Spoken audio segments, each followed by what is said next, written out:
Welcome to Numbering the Days channel and our review of the events on week 15 on the ancient biblical calendar. This week we encounter a sorrowful event that Yahuwah our Elohim has promised to turn into joy. And we are going to review several of the promises in Scripture for our joy, as this month on the calendar has been a rough one full of judgment.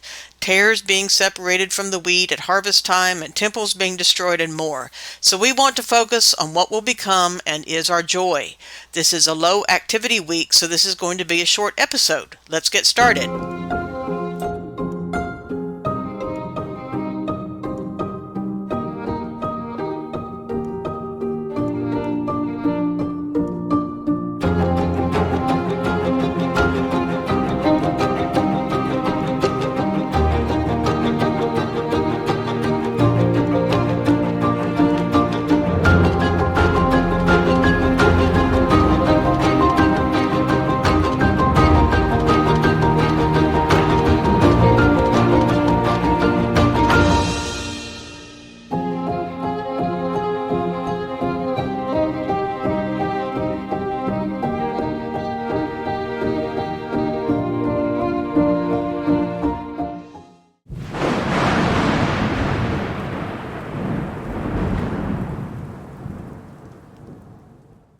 Okay, this is Sierra. I'll be your host today. We're in week 15 on the calendar. This is starting on month 4, day number 8. It's the 99th day of the year. We're in week 15, and it's the 4th day of the week. So Ezekiel is still astonished after he was transported to Tel Aviv by the Ruach. So he's still on day 4 of his astonishment. It's we're counting down the 49 days to a wine, and we're on day 25. You can read about that in the Dead Sea Scrolls. On the 9th day this week, Jerusalem falls to the Chaldeans. This is the day that the famine prevailed and Judah was fully conquered. That was the sad thing that turned into a fast of the 4th month in Zechariah. You can read about it in there in Jeremiah. So this became a day of fasting and for sorrow. Ezekiel's still on his day 5 of astonishment, and it's the 26th day of counting the 49 days to the Feast of New Wine. The 10th day of the week, day 6 for Ezekiel, 27th day of counting to the Feast of New Wine. Then we reach the Sabbath, day of rest. It's day 7 for Ezekiel. And the 28th day of counting. Then we come to day 12 on the calendar. It's counting to new wine, day 29. And this is the day after 7 days Ezekiel was made a watchman. This is in chapter 3 of Ezekiel. There were several prophecies that went with this. And the main verse for this was in Ezekiel chapter 3, verse 17. Son of man, I have made thee a watchman unto the house of Yasharel. Therefore hear the word at my mouth and give them warning from me.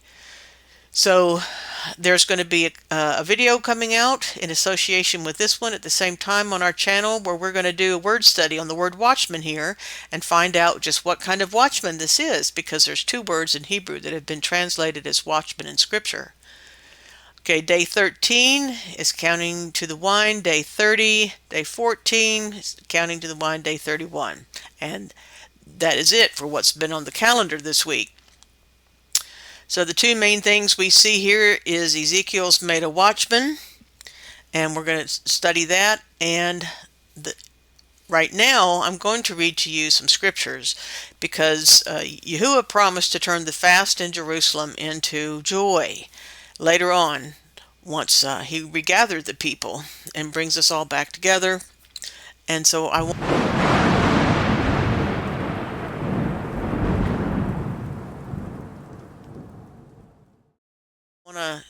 come down here into a bonus section and just read some things that are uplifting, because month 4 is full of lots of woe and sadness, and there's lots to be joyful about, and sometimes we just need to remember that and focus on that. So Jeremiah, I'm start with Jeremiah 5. This is from this is happening during the wheat harvest. It says, "And in the 4th month, and the 9th day of the month, the famine was sore in the city, so that there was no bread for the people of the land.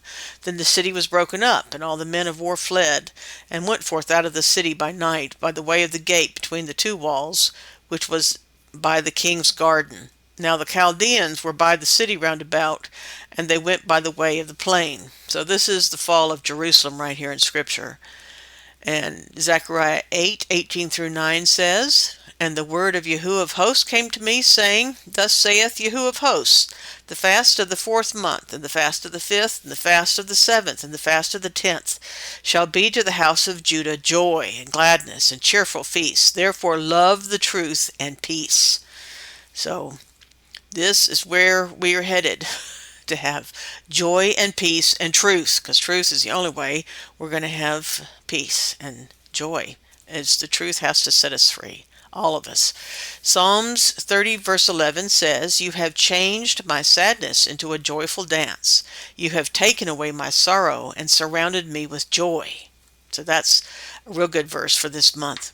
Genesis 50:20 says, "But as for you, ye thought evil against me, but Yahuwah meant it for good, to bring to pass, as it is this day, to save much people alive." And that's the story of Joseph. He's talking to his brothers. Jeremiah 31:13, in the chapter on the new renewed covenant, says, "Then shall the virgin rejoice in the dance, both young men and old together, for I will turn their mourning into joy, and will comfort them, and make them rejoice from their sorrow."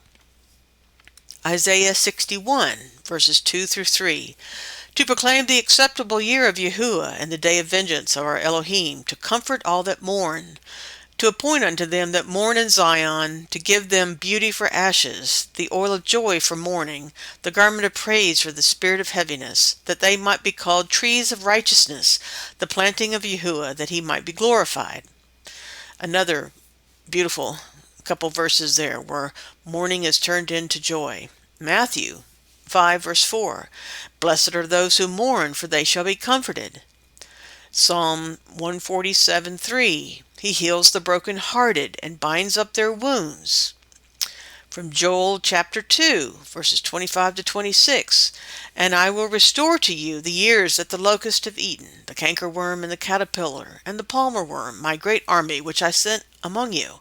And ye shall eat plenty, and be satisfied, and praise the name of Yahuwah your Elohim, that thou hath dealt wondrously with you, and my people shall never be ashamed." Jeremiah 29, verse 11, "For I know the thoughts that I think toward you, saith Yahuwah, thoughts of peace and not of evil, to give you an expected end." John 16:22, "And ye now therefore have sorrow, but I will see you again, and your heart shall rejoice, and your joy no man taketh from you." Psalm 16:11, "Thou wilt show me the path of life. In thy presence is fullness of joy, and at thy right hand there are pleasures for evermore."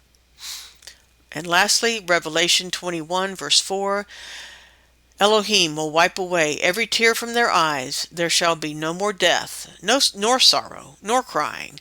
There will be no more pain, for all the former things have passed away."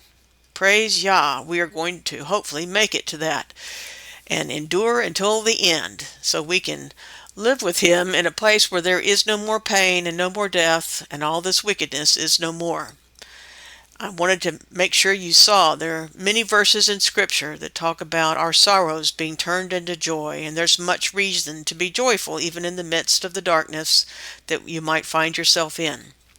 I hope you've enjoyed this short calendar episode. Please like and subscribe to our channel and leave us a comment that you were here. We'd appreciate that very much. Shalom.